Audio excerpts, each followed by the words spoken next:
ویزگەیەکی رادیۆیی زانیاری بە نرخ دەستەبەر دەکات بۆ دانیشتوانی شاری مووسڵ سەرڕای ئەو مەترسیانەی کە لەسەر کاربەندەکانیانە ئەلغەد لەلایەن عەلی مووسڵی لە دەرەوەی مووسڵ دامەزراوە و لە مانگی سەی 2015دا دەستیان کردو بە پەخش رادیۆکەیان دەکەوێتە شاری هەولێرەوە کە نزیکەی هەر یەک کاتژمێر دوورە لە مووسڵەوە هەر لەو سەروەختەی کە شارەکە لەلایەن داعشەوە لە ساڵی 2014دا داگیر کرا ویزگە رادیۆیەکە دەستی کرد بە زنجیرەیەک پرۆگرام کە پێکهاتبوون لە هەواڵەکان و موزیک و چاوپێکەوتنەکان پاش هەڵاتنی بۆ هەولێر مووسڵی هەستا بە سەر خستنە سەر بڵاوکردنەوەی ڕاستیەکان بۆ خەڵکانی مووسڵ کە نزیک بوون لە دابڕانی تەواوەتی لە جیهان. ڕاستێکی ئەوەیە زۆرێک لە خەڵک پێی وایە کە بەڕێوەبردننی وێستگەکە هەنگاوێکی زۆر شێتانەیە بەڵام بۆ من و گروپەکەم ئەبوایە دەست پێ بکەین.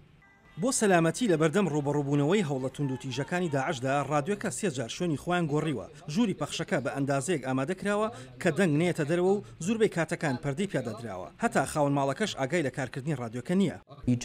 ئێمە تەنها سنگمان خستۆتە سەر چتگەلێک بە شێوازێکی سروشتی بۆ ئەوەی لەوە دڵنیا بینەوە کە هۆشیار بین و بایق بدەن بەوەی کە چی ڕۆدەدات ئێمە نامانەوێت ڕاستیەکان بریقەدار بکەین.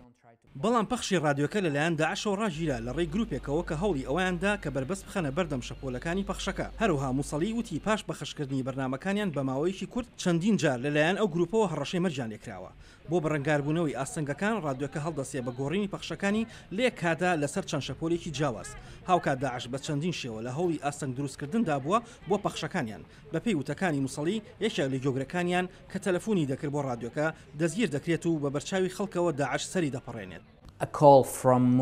تەلەفۆنکردن لە مووسڵەوە لەو کاتەدا مانای زیاتری هەبوو وەک ئەوەی تەنها تەلەفۆنێک بێت ڕێگایەک بوو بۆ گزارشتکردن لە خۆیان دەربڕینی ئەو شتانەی کە لە ناو شارەکەدا ڕوویان دەدا بۆ سەلماندنی زیندووبوونیان بۆ سەلماندنی ئەوەی کە دەتوانن بەرگری بکەن هەموو ئەم شتانە لە بەرگری کۆمەڵگاکەوە دەهاتن. ئەو گروپە توندڕەوە بە درێژایی 3 ساڵ زیاتر مۆزیک و ئەدەبیات و بابەتە فەرهنگیەکانی لە شارەکەدا قەدەغە کردبوو بەرگریەکە لەوەدا کۆتایی نەهات تەنانەت دوای ئەوەشی کە هێزەکانی عێراق مووسڵیان ڕزگار کرد.